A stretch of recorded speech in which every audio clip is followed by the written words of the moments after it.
Well, we'll go ahead and get started. Hello everyone. My name is Winoka Yepa. I am Danette, originally from Sherbrooke, New Mexico. It's also known as Sebeta or Natani Nez, but I currently reside here in Santa Fe, New Mexico. I'm the Senior Museum Education Manager at the IAIA Museum of Contemporary Native Arts, which is located on the ancestral homelands of Tewa people, also known as Ogepoke or White Shell Water Place. So I would like to welcome all of you to our artist talk and virtual tour with Tewa and Hopi artist Michael Namingha. Michael's solo exhibition, Altered Landscapes, is currently on view in our North Gallery, and it will be on view until July 4th. So in a few minutes, I will have Michael introduce himself. Just so everyone knows, this program is being recorded and it will be available on our YouTube page probably by this weekend. So if you want to come back and view it again, you definitely can. Or if you want to share it with others, we appreciate that as well. Also, if you have any questions that you would like to ask Michael, just go ahead and put it in the Q&A feature at the bottom, and we will answer any questions you have towards the end of the program. So with that, Michael, would you like to introduce yourself? Hi, I'm Michael Namingha. Thank you for being here today, and also happy Earth Day to everyone out there. I wanted to present some of my past work with you, and also just kind of inform you about how I got to the current body of work that is on exhibit at the museum. So I can go ahead and start a brief presentation and talk about some of those works here.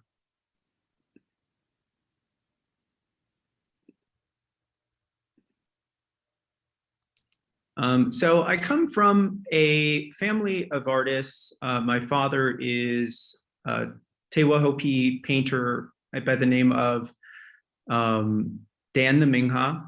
And my brother is a sculptor, and his name is Arlo Namingha. And my great-great-great-grandmother was the Hopi potter Nampeo. And going through some images a couple nights ago, I found this great photo of her that was taken by Franklin Price Knott. I was born and raised in Santa Fe, New Mexico, and I lived with my family in Okeowinge up until probably 1986, at which point we moved to Santa Fe, New Mexico, and I attended elementary school and high school here. And then I went off to Parsons School of Design, where I studied strategic design and management. And also before that, actually, I took courses at the Santa Fe Art Institute with John Baldessari, Manuel Neri, Judy Pfaff, Fritz Scholder, and Donald Lipsky, and Stephen Osier. And those classes actually really helped to inform my process as an artist, because those different artists taught me how to look at the body of work I was creating very differently. So in honor of Earth Day, I wanted to share this piece that I did in 2017 that was an installation at the Santa Fe Botanical Garden. I titled the piece AWOL, which is absent without leave. I have a friend that is a writer by the name of Terry Tempest Williams, and she was in town giving a lecture, and she inspired me to create this piece because she got up on stage and she just started reading these words that were related to nature. And at the end of her reading, she said that these were all words that were recently removed from the Oxford Junior Dictionary. And so I'll read you what the installation says. It's an installation where the following words have been printed on signs and planted in the garden: acorn, ash, buttercup, dandelion, fern, ivy, mistletoe, nectar, pasture, and willow. Each states a word that has been dropped from the most recent edition of the Oxford Junior Dictionary, being deemed as no longer relevant to modern childhood. These signs are placed in an unplanted, barren area of the garden, reflecting their absence. Words replacing them in the dictionary include blog, broadband, celebrity, chat room, MP3 player, and voicemail. This replacement of words describing nature with words describing technology reflects a changing relationship to nature in modern society. I also arranged the words or names of the plants in the shape of a zero because I wanted it to represent the absence of value. And around that same time, I was living at the south side of town, and I was driving home one day, and it was there was an approaching rainstorm coming towards Santa Fe, and I was inspired to drive to the village of Galisteo and photograph that landscape. And I really had no intention in mind other than to take some beautiful photographs.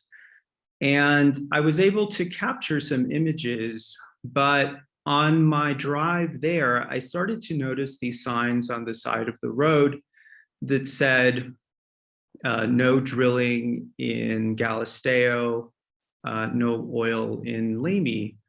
And it piqued my interest. So after I got home, I started to do some research on that area and what maybe some of those signs meant. So I discovered that oil companies had been wanting to do some exploration drilling in that area. And so I started a series called the Galisteo Basin. And I created these black and white photographic images with blocks of color over pieces of the landscape. And I wanted those blocks of color to represent a piece of the landscape that was being removed. So the viewer was seeing something that was absent. And I started to research color psychology and wanted to choose colors that had calming effects on people.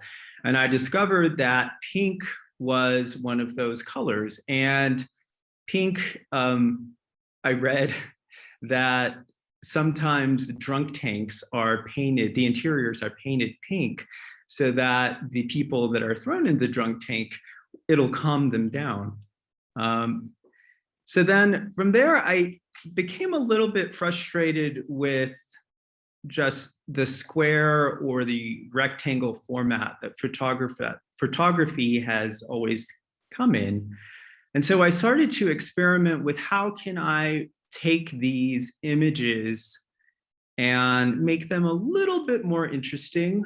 And around that same time, I was also attending some opera, both here in Santa Fe and at the Met in New York City. And while I was there, I observed from the audience just how set designers skew the set to trick the eye of the viewer. And so I started to think about that approach and how I could apply it to photography. And so I went back to the studio and I came up with this piece, which utilizes the Galisteo Basin again as the backdrop. But now the block of color is this shaped shard that is cutting through the image, because that was what was, in my mind, happening to this landscape that I grew up around. And after that, I continued to explore different landscapes in the West that are in danger. And so there was a project in the Grand Canyon called the Escalade Project, and it was a proposed development to go in on the rim of the Grand Canyon. And the development proposed that they would build a hotel that would include a tramway that would descend down into the canyon for visitors. And this proposed site was close to the Sipapu, which is a sacred place for the Hopi people and a place of our people believe is the place of emergence. And so I used Google Earth images to explore that area. And then I took these shards again and I applied it to the different images. And the piece that is behind me, you'll see in a minute, is also from that series. Then after that, I was asked by the Georgia O'Keeffe Museum in Santa Fe to participate in a program that they have called Contemporary Voices, where they invite contemporary living artists to create a body of work in response to O'Keeffe's work.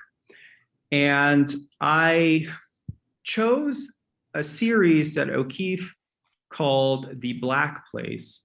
And upon research, I discovered that the Black Place was located or is located in New Mexico in the Four Corners region. And the area is in the middle of oil companies that have started to do oil and natural gas extraction. So I began to use Google Earth again, and I loved the aerial perspective that that tool provides. And so rather than hire an airplane to fly over the area, I decided to use a drone. And I piloted the drone and was able to take some images and video of that area. What happened as well is when I finally made the trek out there, I discovered that the landscape is very fragile. And so when you touch it, it almost crumbles under your hand like ash. So the drone allowed me to get up close and personal with this area without having to actually disturb it. And this photograph was taken on the day that I began to photograph out there. And Cody Hartley, who's the director of the O'Keeffe Museum, is the one that shot this image of me using the drone. And this is the overall landscape, which is very otherworldly looking. It almost looks like a set from Star Wars. It's a beautiful, beautiful area. So this is part of the infrastructure that some of the oil companies have started to build. And these litter either side of the highway as you're driving through it. And this is an image of a painting by Georgia O'Keeffe of her Black Place series from 1945. And so you can see it's a pretty abstract painting. It is a little hard to tell what you're looking at. And I wanted to retain that sense of abstractness with my own series. And so this was the images, one of the images that I came up with for the Georgia O'Keeffe Museum exhibition.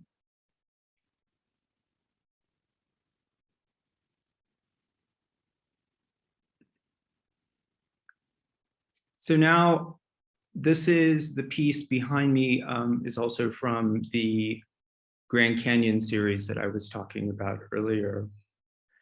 And now I can move on to the exhibition of altered landscapes that's currently up at the museum.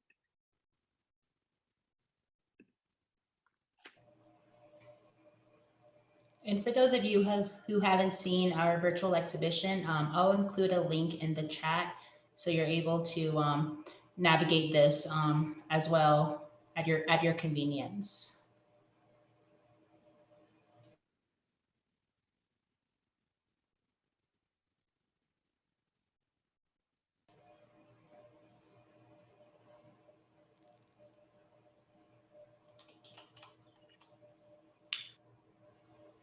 Linda Lomahaftiwa has an exhibition up right now at the museum, which is it's so impressive. It's 60 years of her work.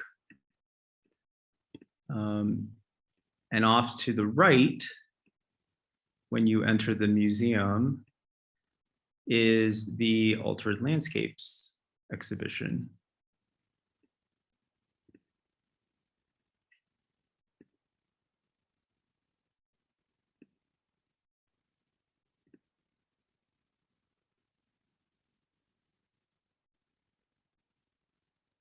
And this is my artist statement, which I can read for you all. My photography-based Altered Landscape series began in 2019. It is in two parts. The first is based on my research on oil and natural gas extraction that is occurring in the northwest corner of New Mexico, where in 2014, NASA discovered the largest methane gas cloud in North America. On satellite images, this cloud showed up as red, pink, yellow, and orange. I manipulated the sky in my photographs to represent the colors of the methane gas cloud. The shaped aspect of my compositions creates a three-dimensional effect out of a two-dimensional object, removing photography from the confines of a rectangle or a square. The second part of the series is based on the severe fire season that occur yearly in the American West. I grew up in New Mexico, where our summer fire season always looms large. In 2020, the American West experienced one of the worst fire seasons on record, with a total of 8 million acres burned and 13,000 buildings destroyed at a cost of $2.7 billion. Climate change is believed to have contributed to the severity of the wildfires. Every day during the fire season, we were given an air quality index color. In these photographs, I look to these colors as a reference point. I combined colors both realistic and unnatural and the relationship involved when you combine the two. These unnatural colors, though sometimes beautiful to look at, are not supposed to be there. We as a human race are contributing to altering our landscapes.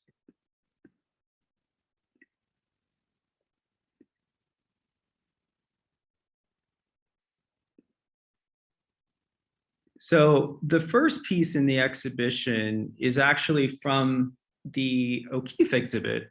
And this piece is titled Black Place. And this is one of the images that includes the Google Earth aerial shot that I started to explore the landscape with at first. And I included this black shape along with the photograph in the middle to create this separation of the landscape and a piece of it drifting off into a place that doesn't exist anymore.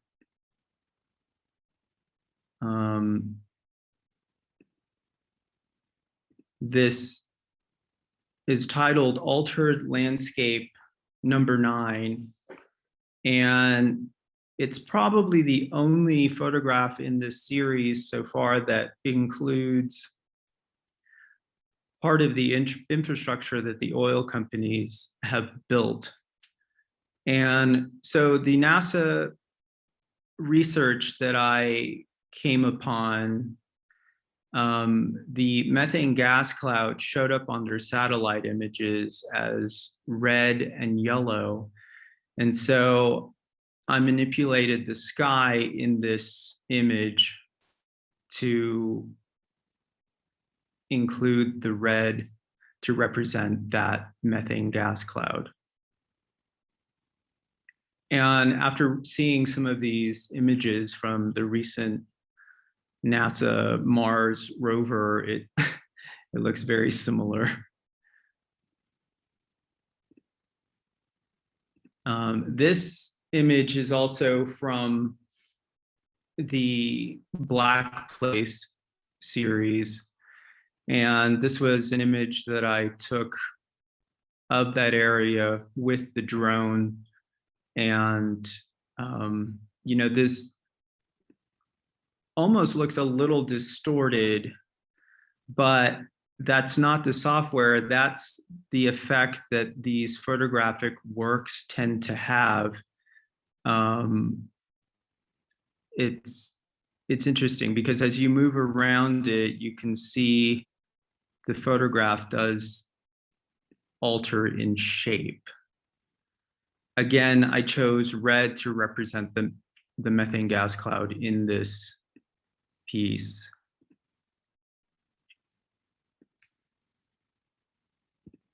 This piece is part of the Black Place series, and it's Black Place number 10. And this was one where it has different mounting points on the back, so you can rotate the image and the perspectives completely change with it. And again, I used black in this to represent a piece of the landscape that might not be there someday. But I also was looking at some of O'Keeffe's paintings and how she, as her own series progressed, they became more and more abstract. And so at times you don't know quite what you're looking at. And I think that's a perfect example with this piece.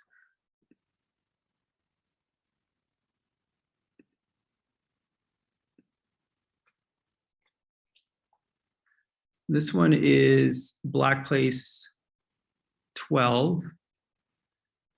And a lot of feedback from different people. They see a bunch of different things in it. And that's exactly what I wanted. I wanted to retain this piece as being very abstract and not quite figuring out what it is that you're looking at. And also the composition and the perspective change also adds to that. In researching some of O'Keeffe's writings of the Black Place, she referred to this as elephant feet.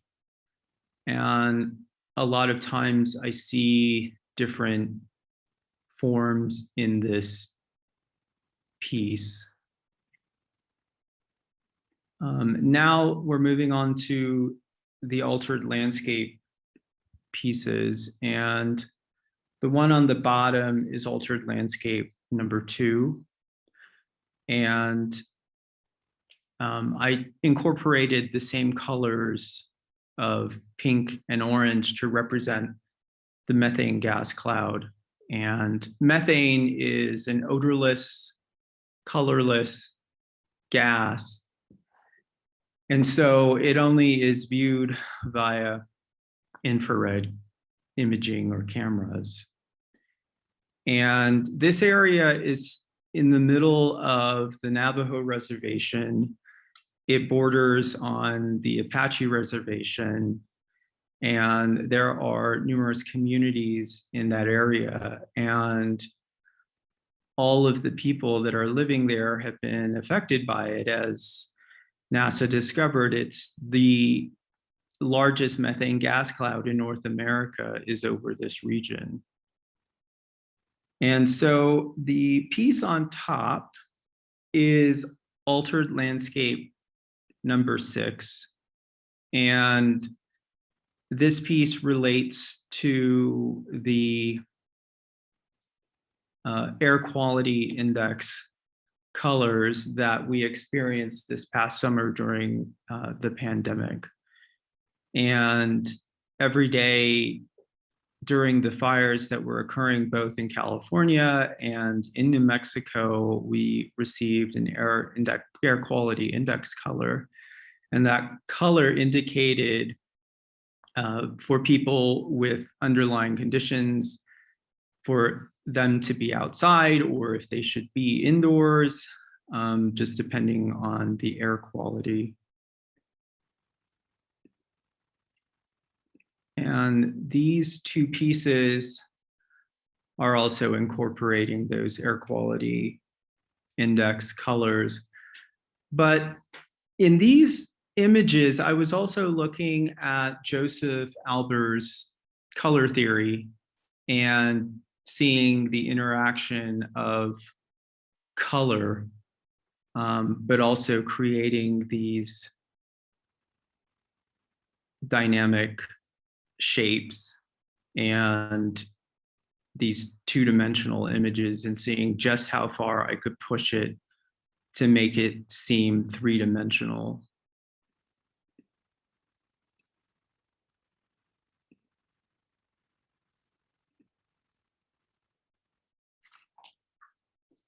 This is Altered Landscape number 5.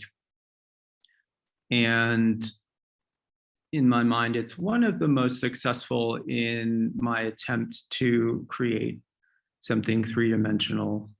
And this whole series on this wall is associated with the methane gas clouds. I used images that I got from my research on the Black Place region. And you can see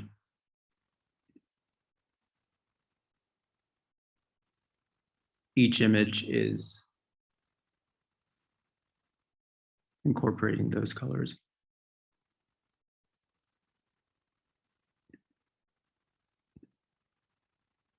And this is the final image in the collection. It's Altered Landscape number 4.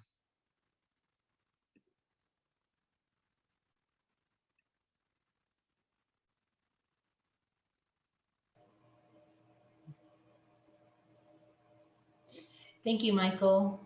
And thank you for utilizing our Matterport platform to do the virtual tour. Much appreciated.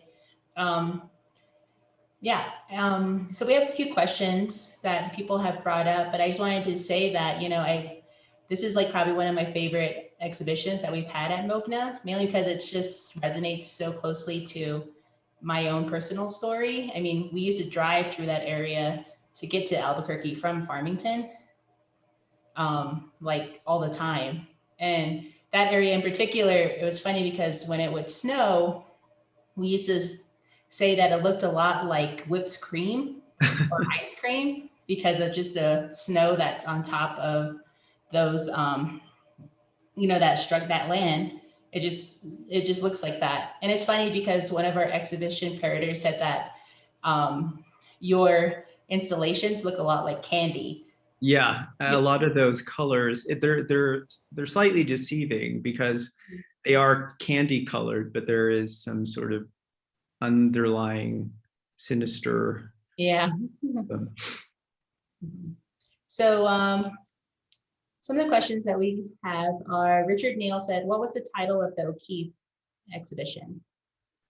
It was Georgia O'Keeffe and Michael Namingha, The Black Place.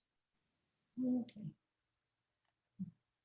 Is there something still on the website that we could direct them to, or on the O'Keeffe website? Yeah, or yeah, I think so. I think there is they usually have a exhibition, past exhibitions on there. I'll look it up and then Yeah. them. And then another comment was incredible photograph. And then let's see. Oh, another question is the piece for the Georgia O'Keeffe Museum three-dimensional or flat? They're all flat. So these are all flat images. But again, when you look at them, they appear to be three-dimensional, but they're not.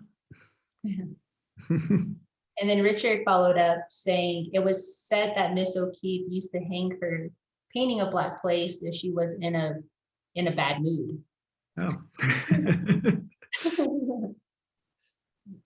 Well, one thing I discovered when I was working on the O'Keeffe exhibition and going back to one of the Black Place pieces where I said you can adjust how you hang it, is that O'Keeffe, sometimes with maybe 3 or 4 pieces, had the wires on the back so that you could either hang the piece horizontally or vertically. So I thought that was an interesting way to kind of tie the two works together, kind of full circle. Yeah, definitely. Let's see.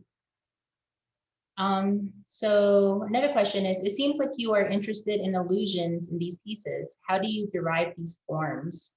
Is there specificity for the shapes or forms themselves?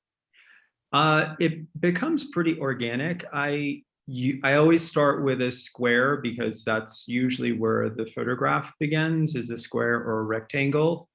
And then I distort the image itself. And if it has some sort of intersecting color, like the piece behind me, I see how they interact together and then sort of piece them together. And whichever forms are the most dynamic or interesting to me. And when I create all these digitally on the computer using Photoshop. And so it's weird to work in that area because I'm constantly flipping the image when I think it's finished, as to which way I think it should be hung. But the piece behind me is one of those pieces that has different mounting points. So you can turn it completely 180, or you can hang it vertically, or you can hang it horizontally, and you can adjust them slightly, and even some slight adjustments really creates a completely different composition.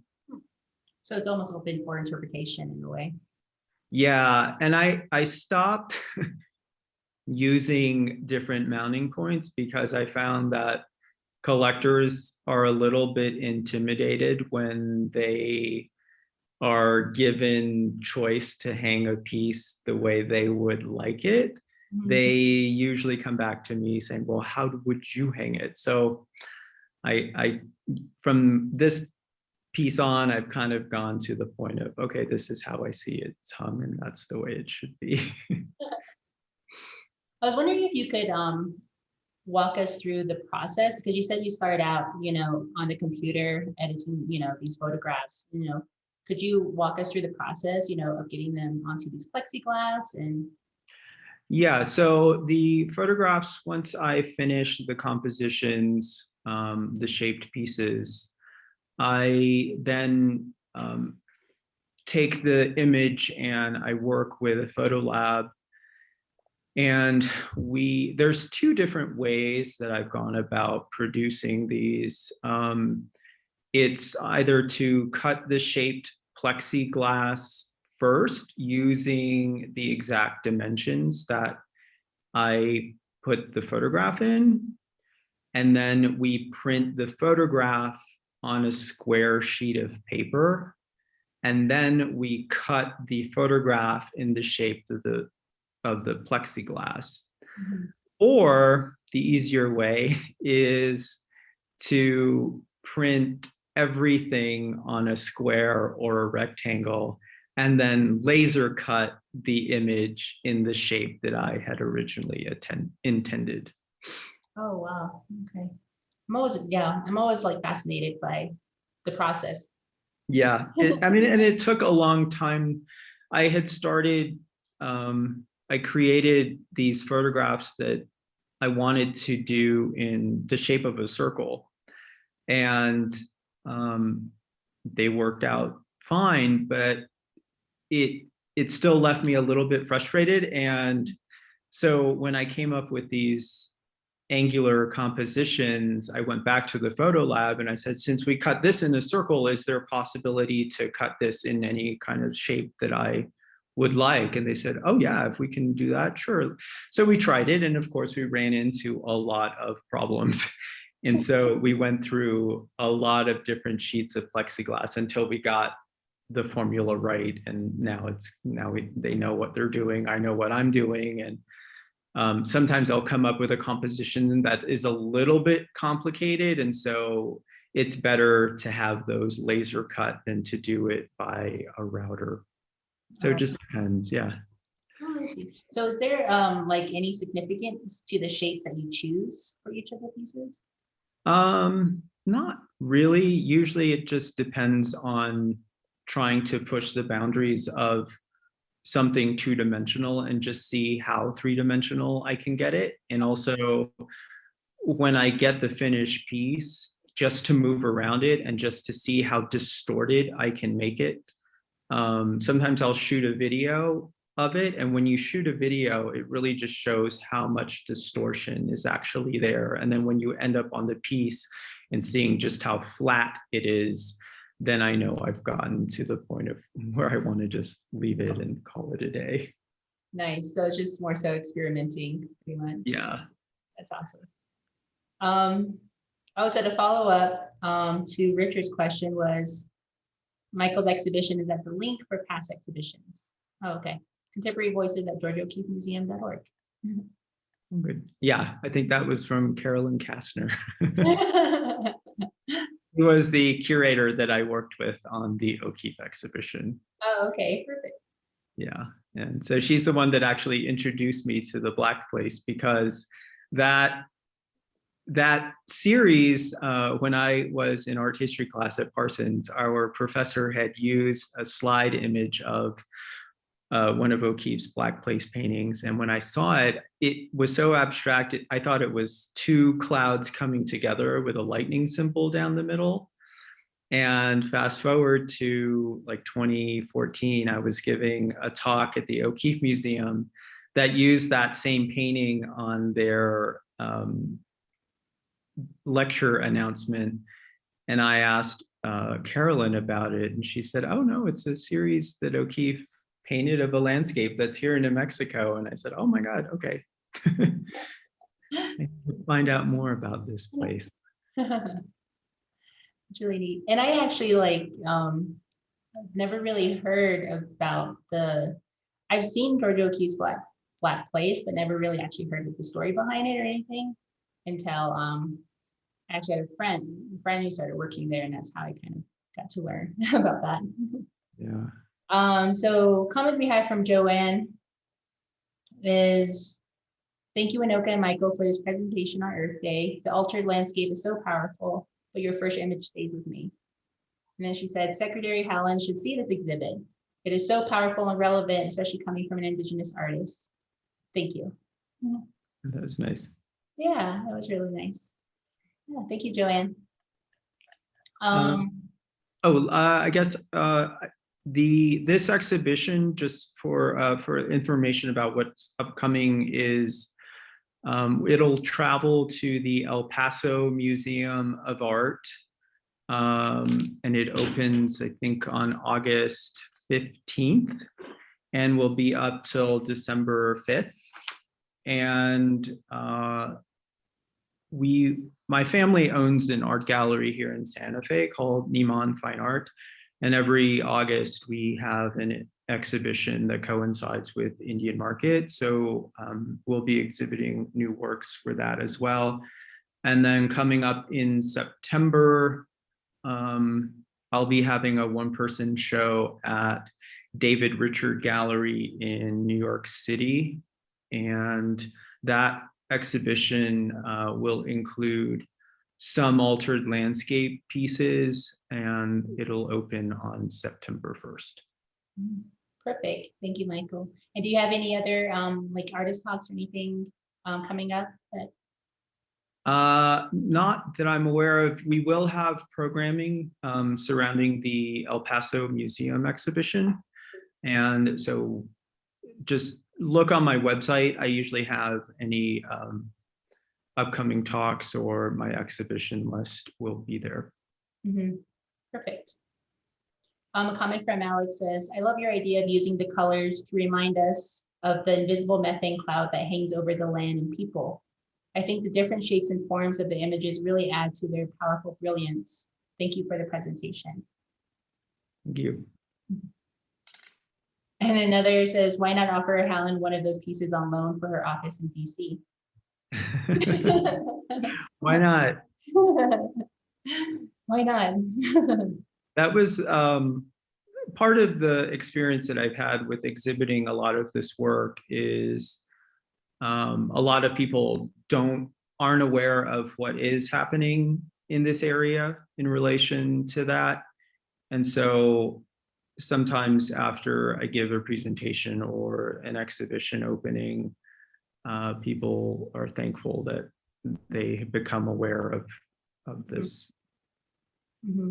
What are some of the, I guess, comments, or feedback you have received about this piece of work from like others, like from viewers or who people have seen your work?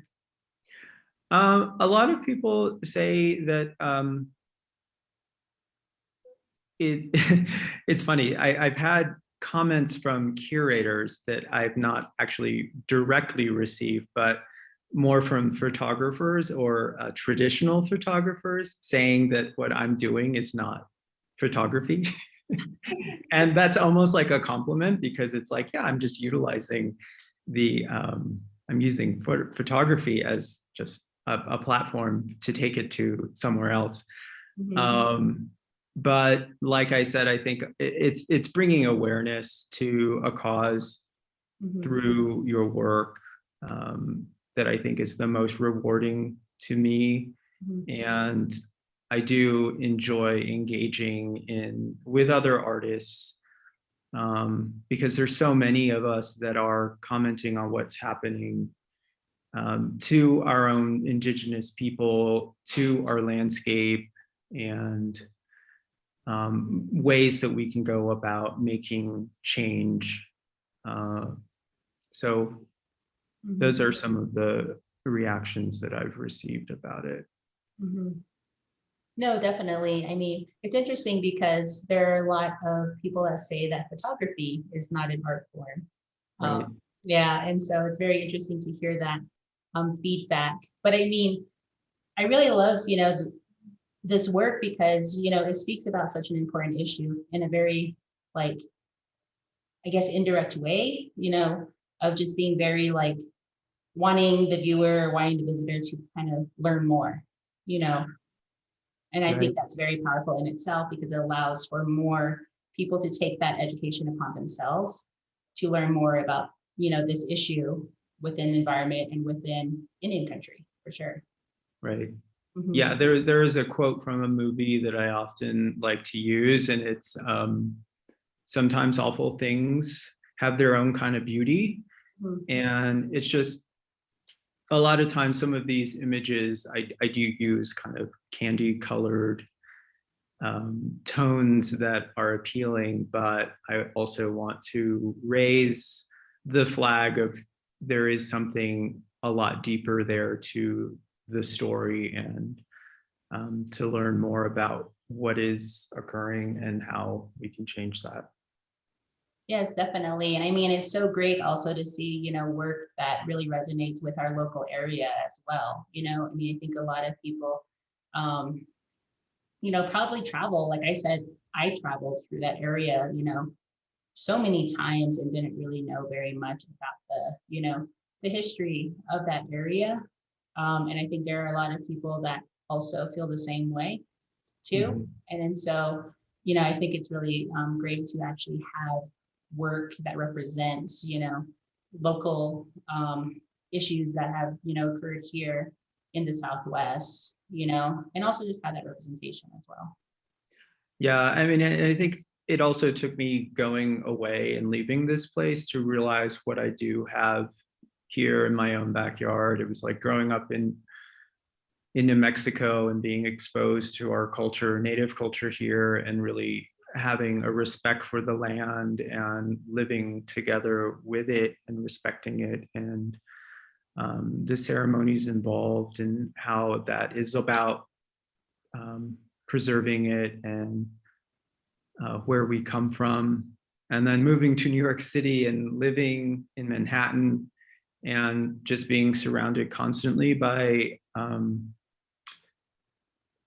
something that is artificial, and not realizing until I came back home, it's like, wow, now I realize what I have in my own backyard, and I'm going to take advantage of it. Because especially last year, I think so many people were racing to get out of cities and explore the landscape, and they were buying all these RVs and campers and really getting back to nature and seeing how important that is. And that was great to see. And I myself was just loving it and being fortunate enough to live here in Santa Fe, where we can do that every day.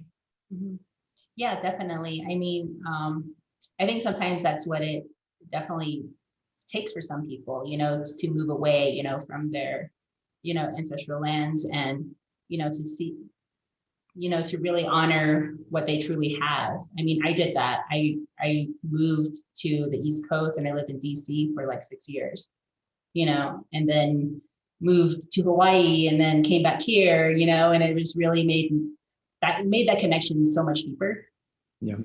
Yeah. So definitely, I appreciate that for sharing that. So as we wrap up, I'll share two more comments. One is this is an unusually beautiful series as a response to the environmental harm, how the process and outcome of your work have changed your way of seeing and feeling about pollution and Earth's damage.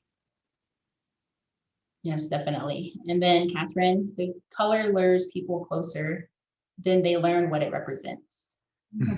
Yes, that's so true. Well, thank you, everyone. Thank you for taking part in our public program. We truly appreciate it. Our next upcoming public program is going to be on May 13th, in which we will have a panel discussion with 4 Indigenous curators, in which they'll come together and talk about empathy and talk about implementing Indigenous curatorial practices within museums.